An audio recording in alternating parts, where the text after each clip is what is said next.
Hello Rebels and welcome back to my life. So VidCon was a fountain of video ideas for me and I'm gonna get to them soon, but I need to take at least today and tomorrow to talk about something a little more serious. You might have heard that on the 1st of July, a lion named Cecil was hunted and killed in Zimbabwe. The hunter was an American dentist who first wounded Cecil with a bow and arrow, then tracked him for 40 hours before shooting him to death. This sparked online outrage from many people, including many celebrities who spoke out about the crime, and understand Cecil wasn't just any lion, he was a member of an endangered species, and he was actually living on a wildlife sanctuary. He was lured away from the sanctuary so that he could be killed. Now, here's the thing. I fully understand the anger about this. I really do get it. I think that hunting and killing for sport is vile and disgusting, especially when you're talking about animals like lions and elephants who we've already almost wiped out. Learning to hunt for survival can be a useful skill for some people in some parts of the world, and I don't condemn that, but this is clearly not that. This is some rich douchebag who paid more than double my yearly income for the privilege of killing a majestic creature. However, I want all of us Americans to take a look at why we feel so free to speak out about this and express our rage online when we are so afraid to talk about what's going on in our own country, when police have killed more than 3 people every single day this year, and so many of them completely unarmed and not committing any violent crime. Another aspect of this, and undeniably why we're so hesitant to talk about this, is that race plays a huge role in these killings. Black people are 3 times more likely to be killed by police than white people. And that's at a minimum. We're not 100% sure on that statistic because the police departments of America are still not keeping track of people that they killed, despite a direct order from the Justice Department to do so. Now here's the thing, I'm not saying you can't be mad at both of those things. You can totally care about both of these issues. You can even care exclusively about animal rights and not care about civil rights in America. And while I think that's a really warped and extremely privileged viewpoint, I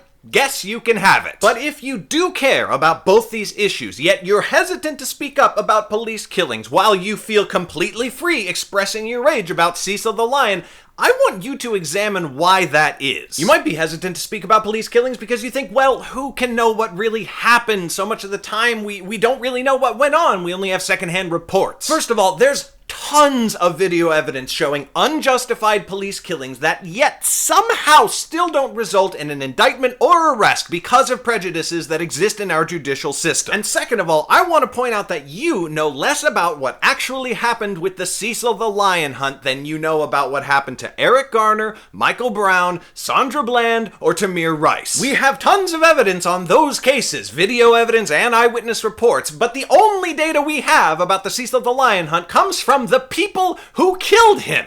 Yet you're still more likely to speak up on that topic than you are to speak about a topic where we have tons and tons and hours of video surveillance showing us that there is a problem. Now let's pause for a second, because I'm not saying you need to blame yourself for that. I'm saying you need to realize that there are factors in American society that keep you from wanting to speak about it, and you need to realize that those factors are manufactured to keep you silent. And then you need to discard those factors and speak up about it anyway. Also, please take the time to seek out and listen to viewpoints other than your own about this topic, and other than mine, for God's sake, because I am not an expert. In the description, I have listed several Twitter accounts of people who are on the forefront of the Black Lives Matter movement. I think that you should go and follow them and actually listen to what they say, because sometimes, as a privileged person, listening is the best thing that you can do. Thank you for watching, Rebels, and an extra special shout out to my supporters on Patreon who make the whole YouTube channel possible. I know this isn't one of my normal vlogs, but I hope you understand why I needed to make this video,